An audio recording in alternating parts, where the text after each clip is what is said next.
iblis itu adalah dari bangsa jin. Surat apa itu? Surat Al-Kahfi. Bukan menentang dari jin lalu langsung di surat Al-Jin. Di surat Al-Kahfi Allah sampaikan bahwa iblis itu sebenarnya adalah asalnya bangsa jin yang sangat soleh dan taat. Dia sangat soleh, kalau kata orang Padang siak bana, betul-betul soleh, taat. Tidak ada dosa yang dilarang Allah yang tidak mereka kerjakan. Hobi menumpahkan darah di mana-mana, membuat kerusakan di muka bumi. Lalu Allah Subhanahu wa taala utus para nabi-nabi, malah dibantainya nabi-nabi. Nabi-nabi dari bangsa jin juga ya, dibantai oleh mereka, dibunuh oleh mereka. Sampai pada limit terakhir Allah perintahkan seluruh malaikat bala tentara tempur dari langit turun ke bumi, habisi seluruh jin yang ada. Bumi akan diganti dengan penghuni baru ya. Bangsa jin sudah out of order ya, sudah nggak layak lagi untuk menjadi pemimpin dan pemakmur bumi. Disuruh malaikat-malaikat turun, malaikat-malaikat tempur. Walillahi junudus samawati, Allah memiliki bala tentara di langit, disuruh turun untuk ngabisin bangsa jin.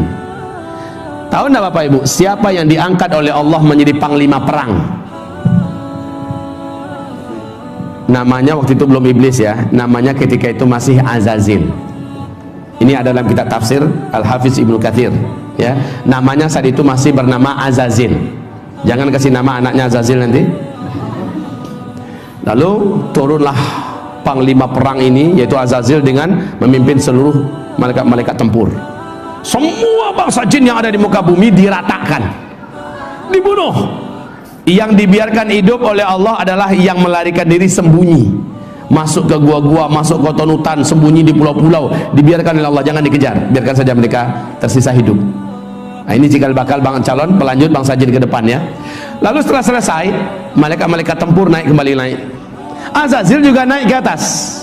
Bapak Ibu, Allah kemudian menyampaikan kepada mereka semua, inni ja'ilun fil ardi khalifah. Saya punya misi akan menciptakan pengganti baru yang akan memakmurkan bumi. Iblis merasa bangsanya sendiri sudah dihabisi, sekarang diganti, jadi nggak nyaman dia, diganti dengan makhluk baru. Dia coba hasut para malaikat yang ada, si Azazil ini, sampaikan pada Allah, nanti akan terulang kembali kisah lama. Orang kamu numpahkan darah buat kerusakan, ya kayak lama-lama aja. Ya udahlah, kita aja lah, kita aja makhluk Allah, khusus nyembah Allah. Bahasa Azazil ini disampaikan oleh malaikat kepada Allah.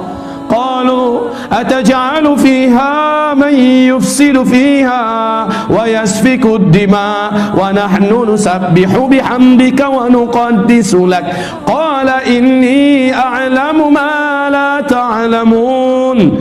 Para malaikat menjawab, termasuk si Azazil, jubirnya Azazil, ya Allah, apakah kembali akan engkau ciptakan di muka bumi makhluk-makhluk baru yang nanti akan membuat kerusakan dan pertumpahan darah seperti yang sudah-sudah? Cukup kami ya Allah, cukup kami sebagai makhlukmu, kami akan menyembahmu seperti yang sudah-sudah, kami tidak akan berbuat dosa seperti yang telah kau saksikan ya Allah. Please ya Allah, nggak usahlah. Lalu apa kata Allah? Inni a'lamu ma la ta'lamun. Saya ini sudah punya strategi dan rencana yang kalian tidak tahu, dan kalian akan lihat apakah mungkin makhluk ini akan berbuat dosa jika dia punya bekal seperti yang akan berikut ini. Dengan kun fayakun, Adam pun tercipta. Dan iblis tahu, Azazil ini tahu dari apa Adam diciptakan. Seluruh mereka tahu dari tanah liat, saripati tanah liat. Tanah liat itu di bawah ya, biasa posisinya dalam tanah, keinjak-injak dan agak sedikit bau.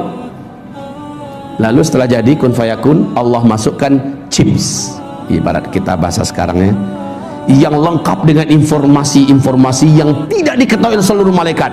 Lengkap pengetahuannya tentang berkaitan dengan tauhid dan akidah, tentang perintah dan larangan, lengkap semuanya tahu. Apa itu cahaya, unsur-unsur cahaya, tahu Adam. Apa itu angin, ada apa bagian angin, segala macam manfaat dan mudarat angin, dan apa itu malam, apa itu siang, apa itu bebuan, semuanya lengkap. Sehingga ketika selesai diuji.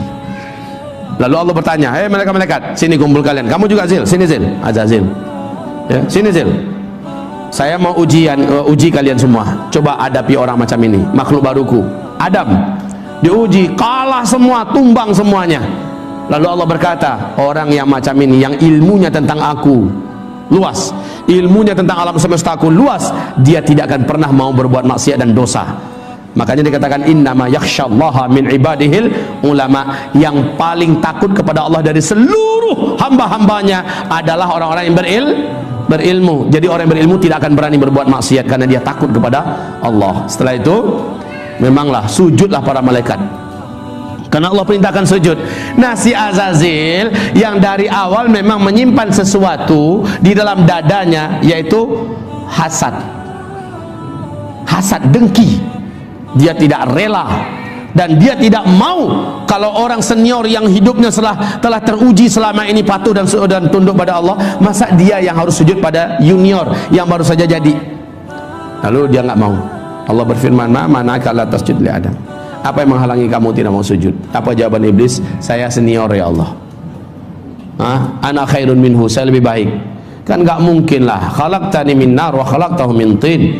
Karena nggak mampu menjawab tentang masalah ilmu, dia mencoba mengandalkan dirinya dari unsur penciptaan.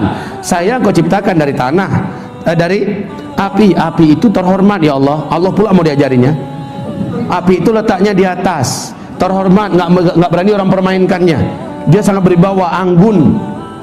Sementara tanah, engkau ciptakan Adam dari tanah liat, hitam, bau, busuk, di bawah lagi keinjak-injak. Masa iya api sujud pada tanah? Sorry ya Allah. Ya, lalu Allah mengatakan, sombong kamu, keluar. Baik, Allah katakan gelar iblis saat itulah, nama kamu sudah diangkat dengan nama baru yang menjijikkan, yaitu iblis. Aba wastakbara wa kana minal kafirin. Jadi kafirlah dia, iblis jadi kafir. Bapak Ibu, iblis kenapa bisa jadi kafir? Kan dia soleh, kan dia taat. Kenapa dia jadi kafir? Awas, hubungkan kajian kita dengan la ilaha illallah loh. Tidak tak? Itu jawabannya. Apakah iblis dibolehkan masuk surga? Lan tadkhulaha abadan. Engkau sekali-kali tidak akan berhak menjadi ahli surga selama-lamanya. Iblis punya kunci enggak? La ilaha illallah. Iblis yakin enggak dengan Allah? Pasti. Iblis mengimani Allah tidak? Pasti, ya kan? Pasti. Tapi iblis punya kunci enggak la ilaha illallah? Punya enggak? Punya. Cuma sayang patah salah satu giginya.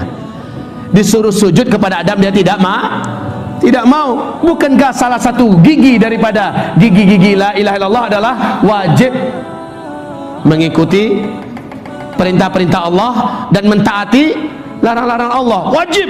Iblis di situ nggak mau. Sujud kepada Adam itu nggak mau dia. Satu saja syahadat Allah yang ditolaknya menjadikan dia dikatakan Allah kafir. Awas, ini zaman banyak nggak orang menolak ayat Allah. Ini zaman banyak tidak orang menolak syariat Allah. Banyak. Ini zaman banyak tidak ulama-ulama kiai-kiai yang berani-beranian melecehkan, menghina, menyudutkan ayat-ayat Allah. Banyak tidak? Banyak. Nasib orang itu bagaimana menurut Allah? Sama nggak dengan iblis? Buka surat Muhammad ayat 8 ayat 9. Surat 47 ayat 8 ayat 9. Allah katakan dalam ayat itu, siapa yang membenci satu saja di antara ayat Allah, kafir dia. Satu saja ayat Allah dia benci, dia tolak, dia musuhi, kafir dia. Kayak iblis. Iblis satu saja perintah Allah ditolaknya, maka iblis menjadi kafir. La haula wala quwata illa billah. Kalau ada hari ini orang jijik dan benci dengan syariat Islam, berarti betapa banyaknya ajaran Allah yang ditolaknya. Betul tidak? Bagaimana, syahadatnya masih selamat enggak? Kalau ada orang yang menolak dan membenci salah satu ayat Allah, umpamanya ayat perang, ayat jihad, dia benci itu ayat. Dah ketemu suratnya? Surat Muhammad, surat yang ke-47 ayat berapa?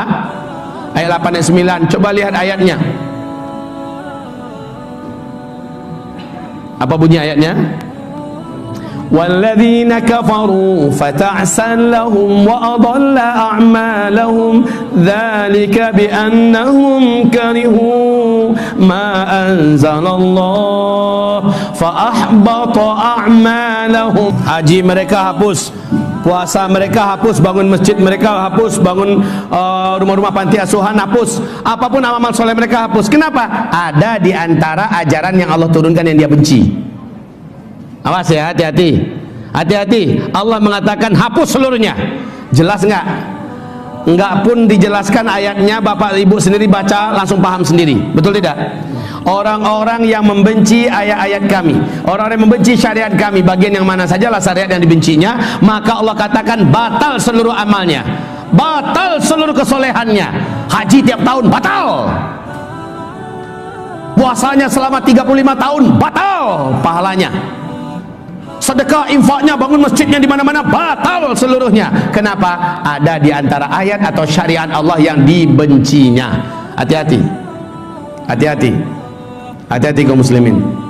Oke, iblis kafir gara-gara menolak satu saja syariat Allah, sujud kepada Adam. Suatu ketika iblis datang kepada Nabi Musa alaihissalam. Musa, saya punya hajat kepada kamu. Siapa kamu? Kata iblis. Kata Musa, saya adalah iblis. Wow, tahu enggak Bapak Ibu, Musa ini sukanya, jangan dikatakan suka berantem. Musa ini kalau marah itu kelihatan langsung Pak Bu, dari bola matanya itu nampak. Iblis pun menjadi pucat di depan Nabi Musa. Satu-satunya nabi yang pernah menampar malaikat maut sampai pesong, sampai lepas, cuma Nabi Musa Pak. Hadis sahih Imam Bukhari, malaikat maut diturunkan oleh Allah untuk mencabut nyawa Nabi Musa. Pas datang malaikat maut, karena jadwalnya belum, tapi malaikat maut ini masih mengintai-intai. Nampak oleh Nabi Musa, dia akan menampakkan wujud nih, nampak Nabi Musa, sorot matanya membuat merinding. Musa ini pantang betul, ada yang natap-natap dia gitu, dia dekati. Mau apa lo? Hah? Saya malaikat maut, kata malaikat maut, ditampar oleh Nabi Musa, pindah langsung. Memang kuat Pak, Nabi Musa itu sekali pukul orang mati langsung nempel di dinding, ceder langsung nempel di dinding, mati di tempat. Nabi Musa itu jangan salah-salah loh Pak ya, sangat mengerikan makan tangannya. Malaikat maut aja pindah langsung, malaikat maut kembali lari dan naik ke sisi Allah. Apa kata malaikat maut? Arsal tani, engkau kirim saya kepada orang yang tidak menginginkan kematiannya. Maka kata Rasulullah, Allah perbaiki kembali dagu malaikat maut. Lalu Allah beri tanda khusus bahwa memang dia asli malaikat maut, bukan hanya sekedar ngaku-ngaku. Kemudian dia pun turun lagi kepada Nabi Musa, dikasih tanda bahwa memang dia resmi adalah malaikat maut, jangan dipukul lagi. Setelah yakin Nabi Musa ini memang malaikat maut, apa kata Nabi Musa? Apa kata malaikat maut? Allah memberikan hak kepada Muhammad Musa, silakan engkau tempelkan telapak tanganmu ke tubuh seekor lembu. Berapa bulu yang terimpit oleh telapak tanganmu, per satu helai bulunya umurmu akan Allah panjangkan 1 tahun lagi. Apa kata Nabi Musa? Untuk berjumpa dengan kekasihku, aku harus menunda lagi sekian lama, aku tidak mau, aku mau sekarang, kerjakan tugasmu.